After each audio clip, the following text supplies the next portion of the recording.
নির্দিষ্ট কিছু বিপদ কিভাবে দূর হবে, প্রায় 1 বছরের বেশি সময় ধরে সবর করার চেষ্টা করছি। আল্লাহর কাছে দোয়া করে যাচ্ছি, তবুও বিপদটা যেন রয়েই গেছে। মাঝে মাঝে সবরও করতে পারি না, হয়তো নিজেকে নিয়ন্ত্রণ করতে পারি না।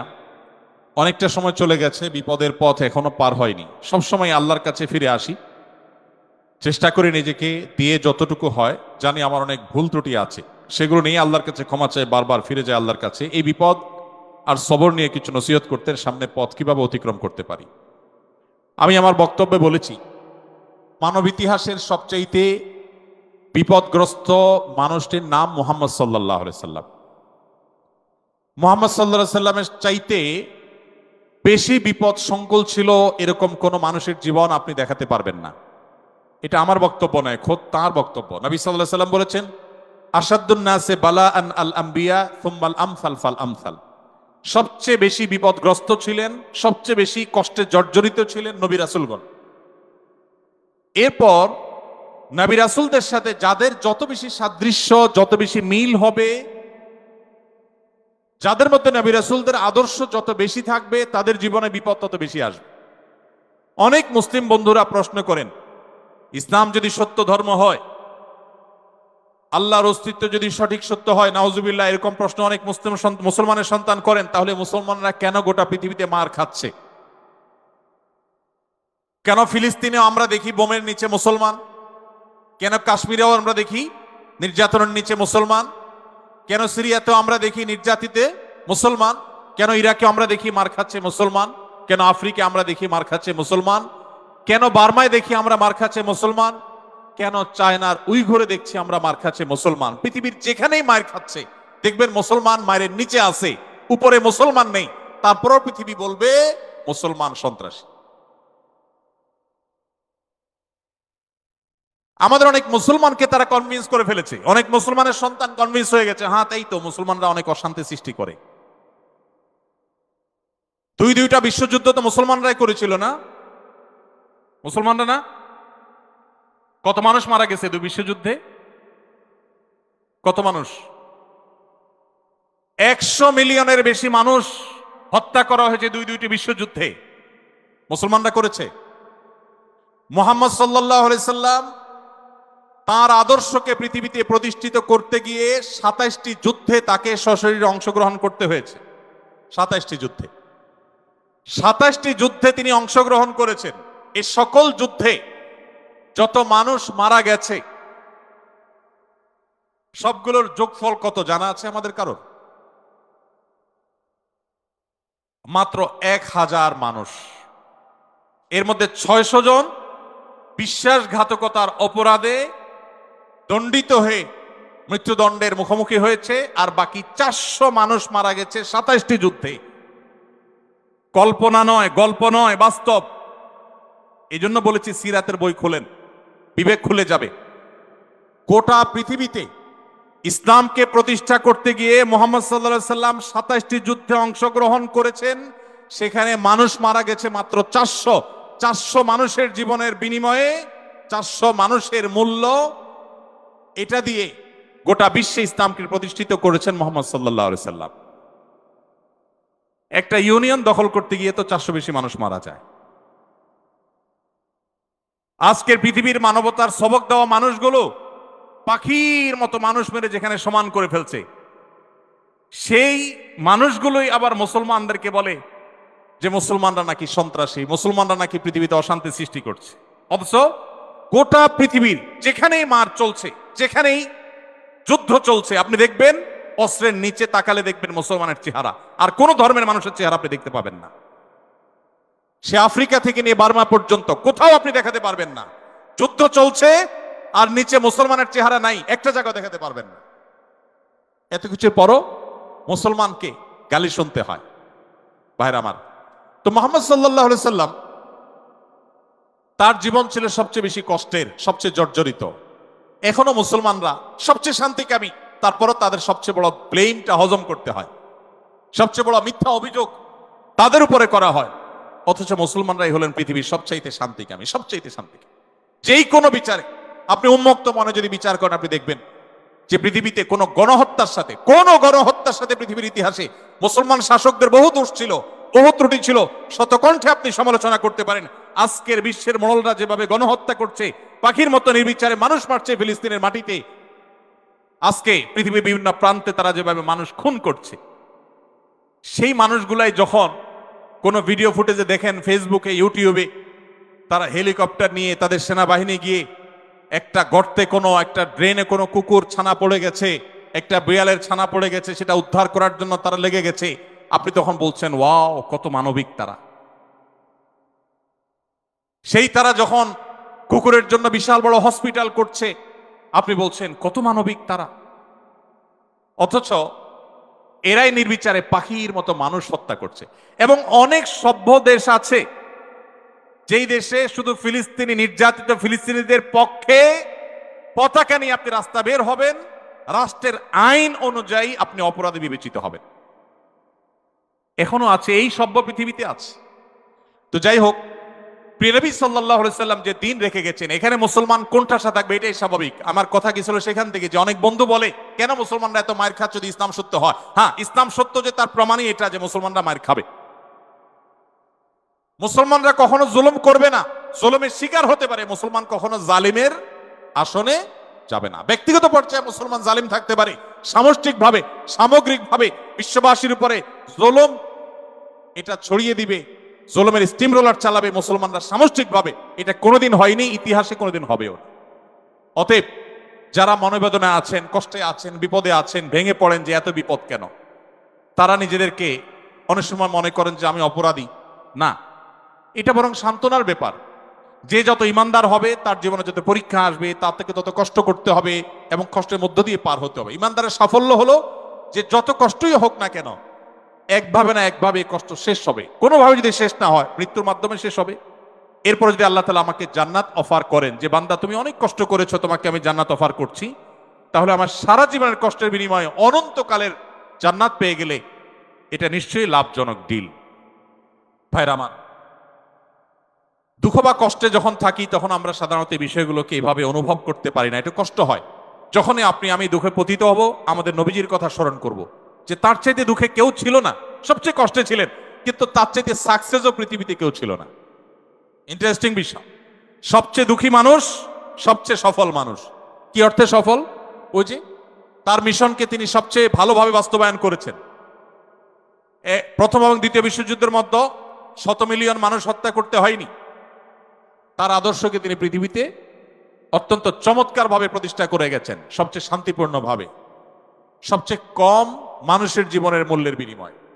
অতএব কষ্ট যখন হবে আমাদের সবর করতে হবে, ওই কথা চিন্তা করে। আমাদের সমাজে একটা কুসংস্কারাচ্ছন্ন বিশ্বাস আছে, উক্তি আছে, এখনো গ্রামে গঞ্জে এমনকি শহরে অনেক মানুষ আছে, কারোর যদি বিপদ আপদ পিছ না ছাড়ায়, একের পর এক বিপদ লেগেই আছে। দেখবেন অনেকে কমেন্ট করে, লোকটা কত বড় অপরাধী হলে একটার পর একটা বিপদ লেগে আছে, কত খারাপ মানুষ। অথচ একটার পর একটা বিপদ লেগে থাকা এটা মানুষের খারাপ হওয়ার কোনো প্রমাণ নয়। একটা মানুষ ফেরেশতার মতো ভালো মানুষ হয়েও তার উপরে বিপদ হতে পারে, বরং কখনো কখনো লাগাতার এবং ধারাবাহিক বিপদ এটা তার সততার, আল্লাহ ভীরুতার, আল্লাহর নেককার বান্দা হওয়ার প্রমাণও হতে পারে। তো এই জন্য আমরা যারা বিপদগ্রস্ত আছি তাদের জন্য সান্ত্বনা হলেন নবী করিম সাল্লাল্লাহু আলাইহি সাল্লাম। আল্লাহ আমাদেরকে ধৈর্য ধারণ করার তৌফিক দান করুন। নিজের সাথে খারাপ কিছু হলে মনে প্রশ্ন তৈরি হয়, কেন আমার সাথেই এমন হলো, আমি কি দোষ করলাম? সেক্ষেত্রে আল্লাহকে এই ধরনের অভিযোগ দেওয়ার মতো পাপ করা থেকে কিভাবে বাঁচবো, কি কি করলে নিজের কষ্ট দূর হবে? এখানে অনেক প্রশ্ন আছে, যে প্রশ্নগুলো আল্লাহ সম্পর্কে অভিযোগ কেন্দ্রিক। আমাদের অনেক ভাইরা ইসলামটাকে ওই যে ভালো করে বোঝা হয় নাই, ইসলামটাকে ভালো করে শেখার সুযোগ হয়নি। আমরা আমাদের বিবেক দিয়ে আল্লাহ সুবহানাহু ওয়া তাআলাকে জাজ করে অনেক প্রশ্ন করি। অনেক সময় আমাদের এরকম মনে হয় যে এত মানুষ থাকতে আল্লাহ আমাকেই বা কেন বিপদ দিলেন। একটু আগে যে প্রশ্নের উত্তরে আমরা বলেছি আল্লাহ তাআলা সবচেয়ে বেশি বিপদ দিয়েছেন তার রাসূলদেরকে, তার নবীদেরকে। তাহলে কি আল্লাহ নবী এবং রাসূলদেরকে আল্লাহ অপছন্দ করতেন? নাউজুবিল্লাহ। তাহলে কাউকে বিপদ দিয়ে তাকে যদি ভালো কিছু, তার চেয়ে ভালো কিছু আল্লাহ তাআলা দেন, তাহলে এই বিপদ বিপদ নয়। কোন ডাক্তার যদি কোনো রোগীকে অপারেশন থিয়েটারে নিয়ে যান, সবকিছু বেঁধে বুঝে তারপরে তাকে কাটাছেঁড়া করার জন্য প্রস্তুতি নেন, খোলা চোখে মেডিকেল সায়েন্স সম্পর্কে মিনিমাম ধারণা না থাকা মানুষের কাছে মনে হবে যে এই লোকটাকেই কেন বেঁধে এরকম কষ্ট দেয়া হচ্ছে, অথচ বাহ্যিক দৃষ্টিকোণ থেকে এটা কষ্ট দেয়া হলেও এটা মূলত তার জন্য উপকার করা। আল্লাহ রাব্বুল আলামিন বান্দাকে অনেক সময় পরীক্ষা করেন, অনেক সময় কষ্ট দেন। বান্দা যখন সেটাকে সবর করতে পারে, হজম করতে পারে, বিনিময়ে আল্লাহ রাব্বুল আলামিন তাকে এমন জিনিস দান করেন যা সে কল্পনাও করেনি। একটি আমল আছে যে আমলের বিনিময়ে আল্লাহ তাআলা দিবেন ব্ল্যাঙ্ক চেক দিয়ে বিনিময় দেওয়ার মতো করে, হিসেব ছাড়া। একটি মাত্র আমল আছে, আর কোনো আমল নাই।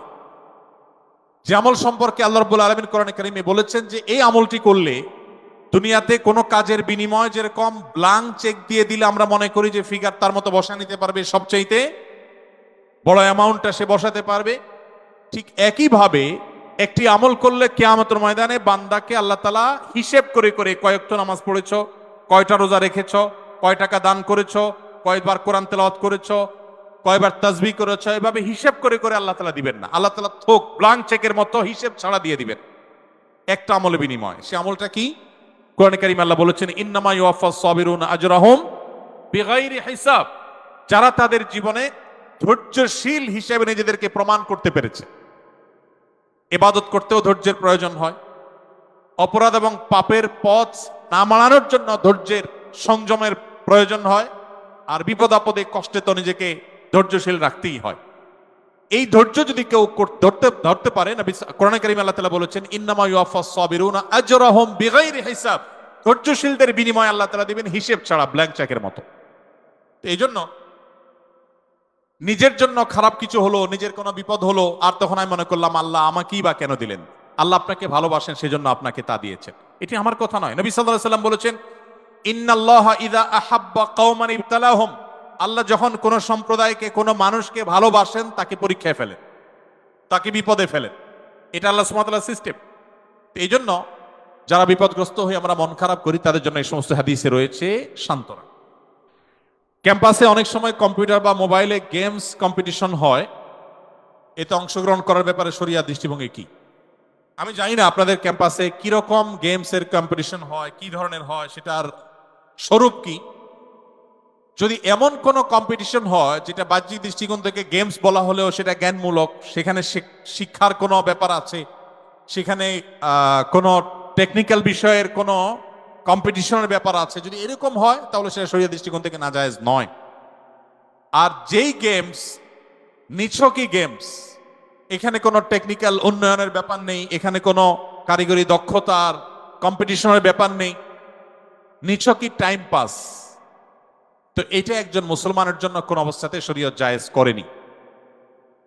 কোরআনে কারীমের 18 নম্বর পারার সূরা মুমিনুন একদম শুরুর দিকে প্রথম 3-4টি আয়াতের মধ্যে আল্লাহ তাআলা বলেছেন ওয়াল্লাযীনা হুম আনিল লাগওয়ি মুরিদুন। যারা অহেতুক কাজ থেকে বেঁচে থাকে, আল্লাহ তাআলা আরো কিছু বৈশিষ্ট্যের অধিকারী মানুষদেরকে বলেছেন উলাইকা হুমুল ওয়ারিসুন আল্লাযীনা ইয়ারিসুনাল ফিরদাউস ওয়া হুম ফি খালিদুন। এই মানুষগুলোই জান্নাতুল ফিরদাউসের অধিকারী হতে পারবে কিয়ামতের দিন, এবং সেখানে তারা চিরকাল থাকবে। এই জান্নাতুল ফিরদাউসের অধিকারী মানুষদের বৈশিষ্ট্যের মধ্যে একটা হলো তারা অহেতুক কাজ করবে না।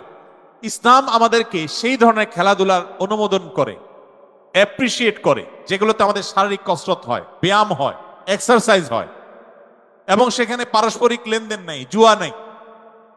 আপনি যদি শরিয়ার সীমানার মধ্যে থেকে ফুটবল খেলেন, আপনি যদি শতরঞ্জমুক্ত না থাকে, আপনি যদি শরিয়ার সীমানার মধ্যে থেকে ক্রিকেট খেলেন, সেখানে যদি আপনার টাকনোর নিচে কোনো পোশাক না যায়, আপনি যদি ব্যাডমিন্টন খেলেন, সেখানে যদি শরিয়ার কোনো সীমানা লঙ্ঘন না হয়, আপনি যদি এমন কোনো খেলাধুলা করেন যে খেলাধুলার মধ্যে আপনার শারীরিক কসরত থাকে, শরীয়ত সেটাকে অনুমোদন করে। নবী করিম সাল্লাল্লাহু আলাইহি সাল্লাম কোথাও যাচ্ছিলেন, কিছু যুবক মিলে এরকম কোন একটা খেলাধুলা করছিলেন যেটা তাদের শারীরিক কসরত হয়, সেটা দেখে নবী করিম সাল্লাল্লাহু আলাইহি সাল্লামকে দেখে যখন তারা নিবৃত হয়ে গেল, নবী সাল্লাল্লাহু আলাইহি সাল্লাম তাদেরকে বললেন তোমরা থামলে কেন? এটা করো, শরীয়ত নিষেধ করেনি তোমাদেরকে। অতএব যে সমস্ত শারীরিক কসরত রয়েছে, এরকম খেলাধুলা আছে, সেগুলোকে অনুমোদন করেন, কারণ এগুলো আমাদেরকে মানসিক রিফ্রেশমেন্ট এনে দেয়।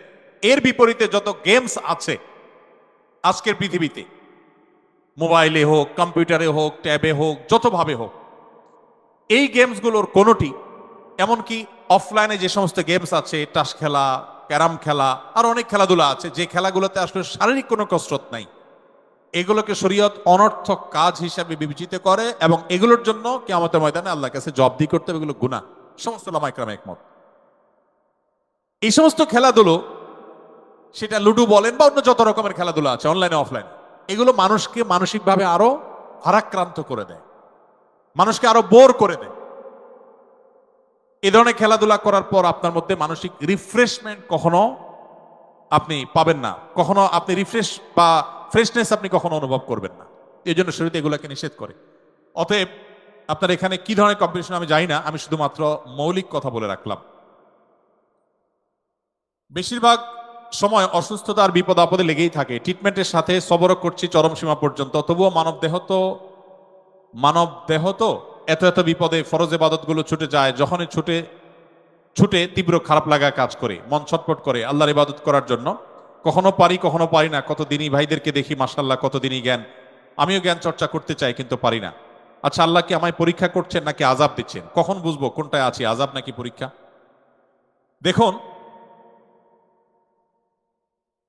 আল্লাহ রাব্বুল আলামিন আমাদেরকে যখন কষ্টে ফেলেন, সেটা একাধারে আল্লাহর পক্ষ থেকে আমার কোনো কৃতকর্মের ফলস্বরূপ আযাব হতে পারে, আবার পরীক্ষা হতে পারে আমার মর্যাদা বৃদ্ধির জন্য, আবার আল্লাহ সুবহানাহু ওয়া তাআলা আমার কোনো ভুলকে ক্ষমা করার জন্য এই কষ্টটা দিতে পারেন যে আমি সবর করলে আল্লাহ মাফ করবেন। ইমানদারের কোনো বিপদ যদি সে ধৈর্য ধারণ করতে পারে, কোনোটাই তার জন্য ক্ষতির কারণ নয়। কোনো মানুষ যদি সুস্থ থাকা অবস্থায় কোনো ইবাদতবন্দি করতেন, অসুস্থ হওয়ার পর তিনি আর করতে পারেন না, আল্লাহ রাব্বুল আলামিন তাকে সুস্থ অবস্থায় করলে যে পরিমাণ সওয়াব দিতেন, অসুস্থ অবস্থায় করতে না পারার কারণেও আল্লাহ তাআলা তাকে সমান সওয়াব তাকে দিবেন।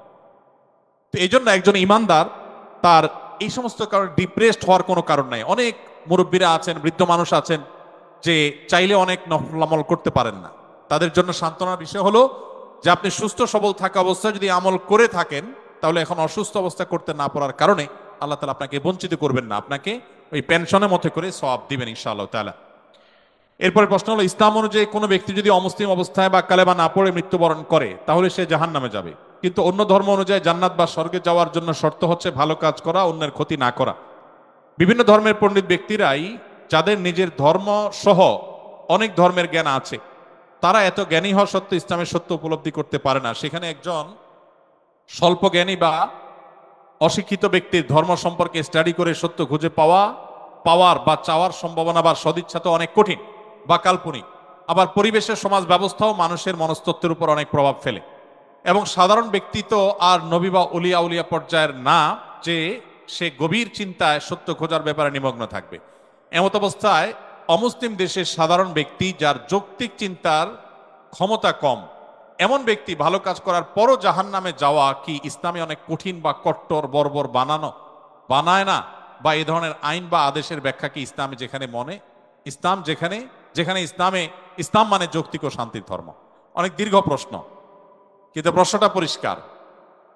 আমাদের কোন মুসলিম ভাইয়ের মনে প্রশ্ন জাগতে পারে যে অন্য ধর্মাবলম্বীরা আল্লাহর প্রতি ঈমান না আনার কারণে সে জাহান্নামে যাবে কেন? সে তো অনেক ভালো কাজ করেছে।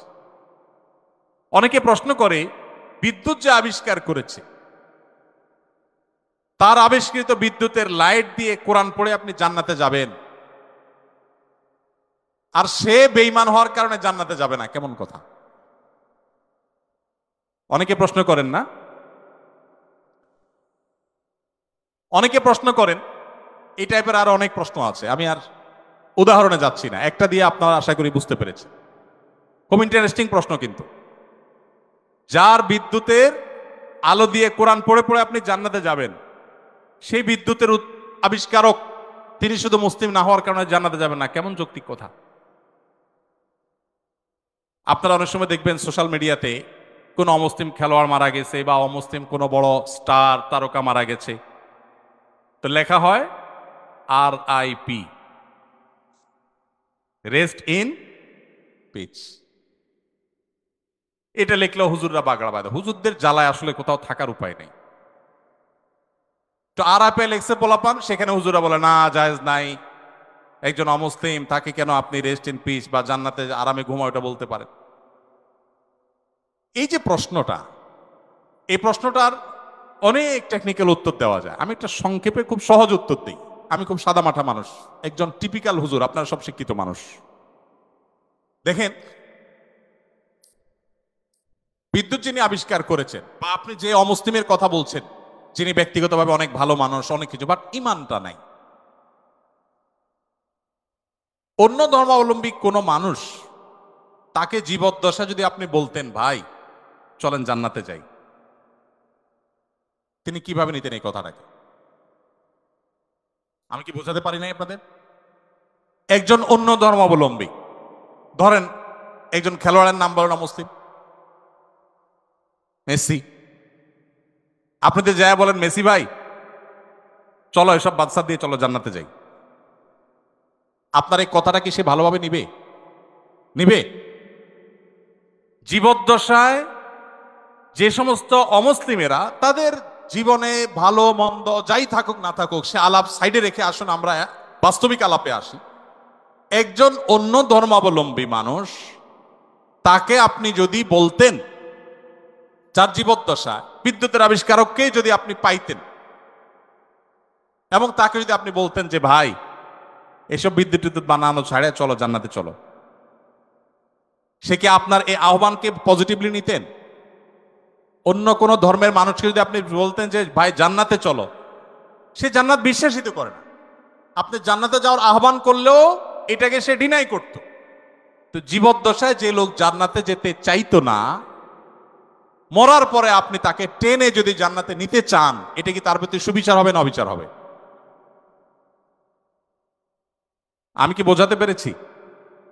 মারার পরে এখন আপনি বলতেছেন RIP, রেস্ট ইন পিচ। ওয়ারেস সে জীবদ্দশায় তাকে আপনি জাহাজের শেকল দিয়ে বেঁধে টেনেও জান্নাতে নিতে পারতেন না। সে বলতো অসম্ভব, কি বলো তুমি, পাগল নাকি, আমি মুসলমান নাকি, কিসের জান্নাত, আমি যাব না। যে জীবদ্দশায় জান্নাতে তাকে টেনে নেওয়া যাইতো না, মরার পর আপনি বলতেছেন হ্যাঁ অমুসলিম হয়েছে তাতে কি হয়েছে, তার তো অনেক ভালো কাজ আছে, তাহলে কেন সে জান্নাতে যাবে না? এটা কেমন অবিচার? আপনার এই চাওয়াটাই তো অবিচার, আপনার এই চাওয়াটাই তো অযুক্ত। ভাইরা আমার, আমরা আল্লাহ সুবহানাহু ওয়া তাআলাকে আমাদের মতো করে ভাবি। আমরা চিন্তা করি একটা মানুষের সব ঠিক আছে, শুধু ঈমানটা একটু নাই, শুধু ঈমানটা নেই, আর সব ঠিক আছে।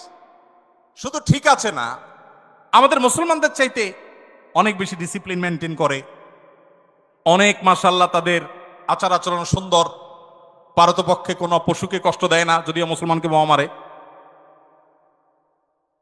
অনেক ভালো ভালো গুণ আছে। এত ভালো একটা মানুষ, এরা জান্নাতে যাবে না, কেমন কথা হলো? সবই আছে, শুধু ঈমানটা নেই। ব্যাপারটা কেমন হয়েছে? ধরুন এই যে মোবাইল ব্যাংকিং, নগদ, বিকাশ, এটা সেটা, এম ক্যাশ, অনেকগুলো আছে। মোবাইল ব্যাংকিং বা এই যে ডিজিটাল পৃথিবীতে যে অ্যাকাউন্ট নম্বর, এই টেকনোলজি সম্পর্কে কোনো ধারণা নাই। আফ্রিকার জঙ্গল থেকে একটা মানুষকে আপনি তুলে আনলেন, যেই লোকটা, বা আফ্রিকার জঙ্গল যাওয়া লাগবে না, আমাদের দেশে এখনো অনেক মানুষ এমন থাকতে পারে, কোনো গ্রামে গঞ্জের চিপা চাপায় এমন কোন মুরব্বী বৃদ্ধ মানুষ থাকতে পারে যে এগুলা কিছু বুঝেন না, যে নাম্বারগুলা ভ্যালু কি। এরকম কোন মানুষের সামনে ধরুন দুটা লোক ঝগড়া করছে তাদের পাওনা টাকা নিয়ে, একজন পাওনাদার আর একজন দেনাদার। পাওনাদার ঝগড়া করছে যে আমি যেই নাম্বার দিলাম তুমি সেই নাম্বারে টাকাটা না দিয়ে আরেক নাম্বারে দিছো, তুমি এত বড় একটা ভুল করলা, টাকাটা আমি পাইলাম না, আমার দরকার ছিল, তোমার সাথে কমিটমেন্ট ছিল তুমি দিবা, কেন দিলা না? এটা নিয়ে তিনি খুব ঝামেলা করছে। আর ওই বেচারা বলতেছে ভাই সবই ঠিক আছে, শুধু একটা ডিজিট ভুল হয়েছিল, জাস্ট একটা ডিজিট, টাকা তো আমি ভাই পুরাটাই দিছি, 10,000 10,000-এ দিছি, একটা ডিজিট ভুল হয়েছে, এত চিল্লাচিল্লি কি আছে ভাই? আরেক ভদ্রলোক তিনিও দেনাদার, তিনি 10,000-এর জায়গায় মাত্র 2,000 দিয়েছেন, তিনিও 10,000 দেনা ছিলেন। তার ব্যাপারে সে এতটা রাগারাগি করছে না, বলছে ভাই 2,000 দিছো, তাও তো দিছো, আমার অ্যাকাউন্টে আসছে ঠিক মতো, ভালো, আর বাকিটা দিয়ে দিও টাইম মতো, ঠিক আছে।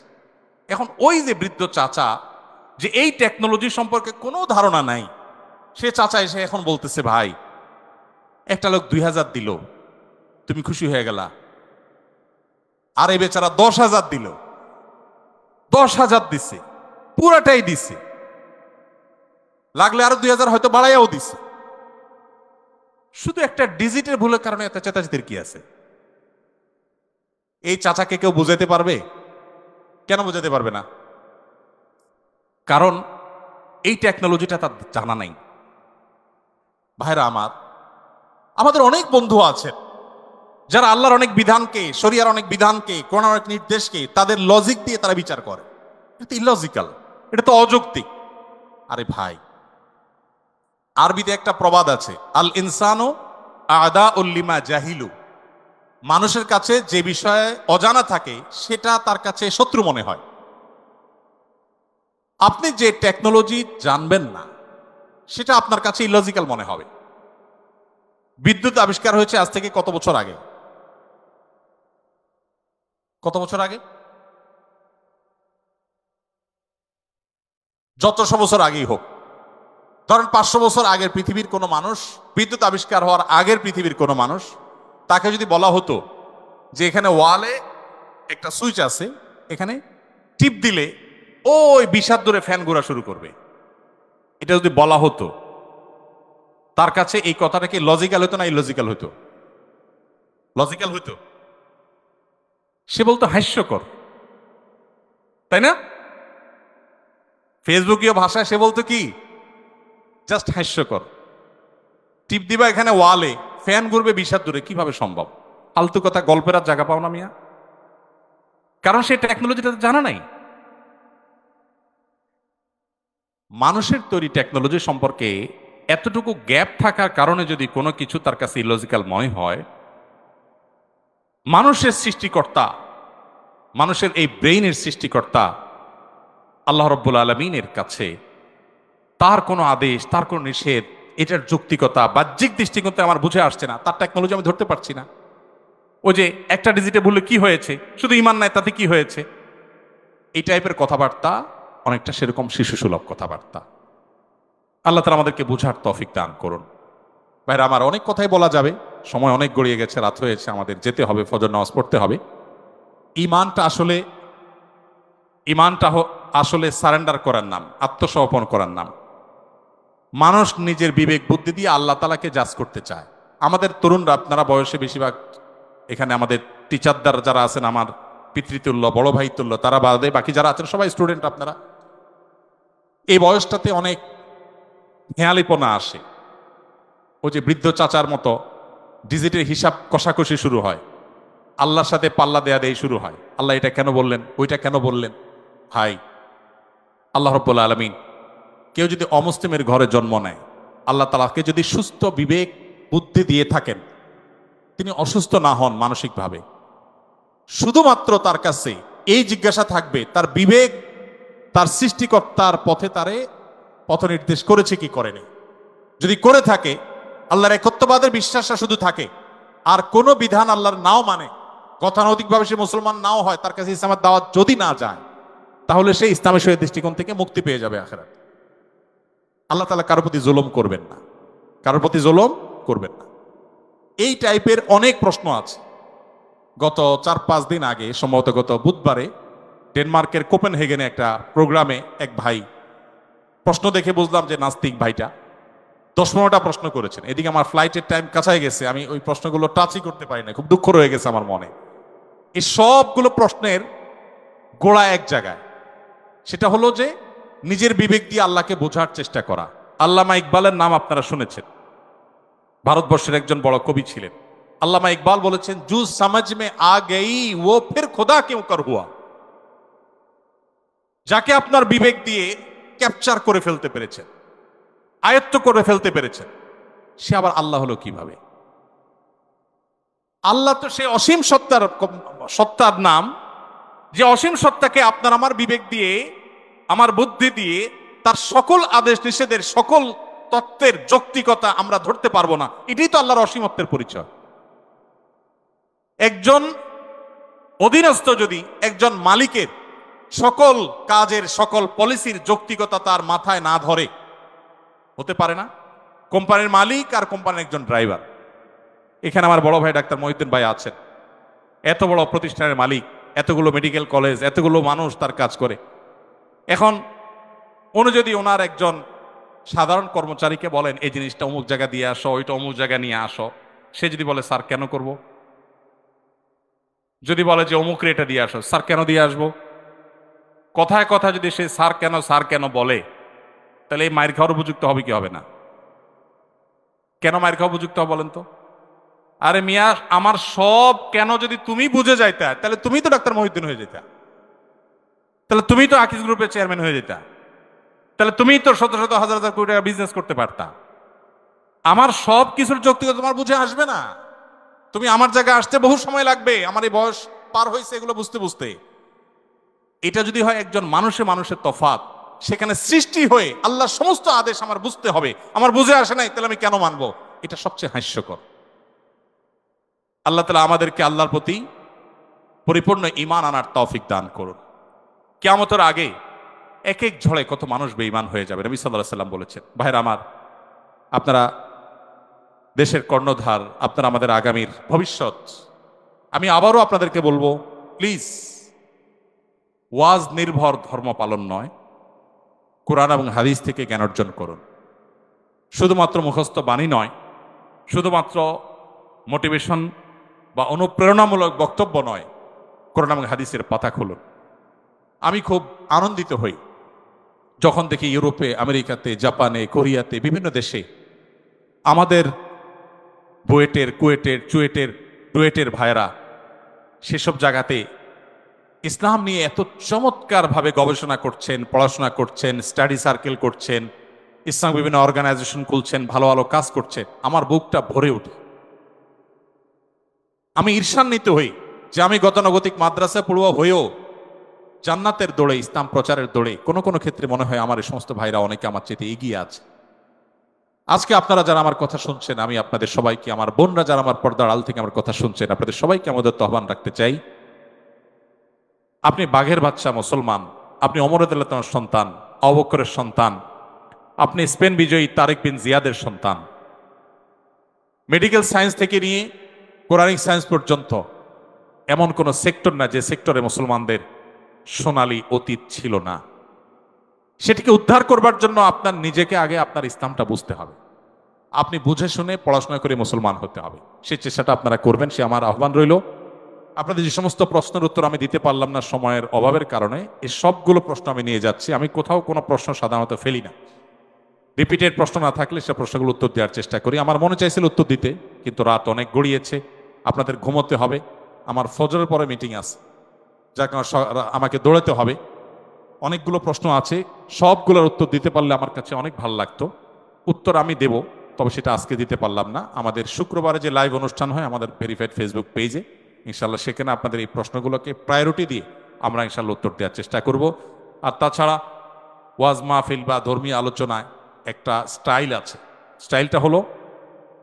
স্টাইলটা হলো সব কথা এক বছর বলে ফেললে পরের বছর আর দাওয়াত পাওয়া যায় না।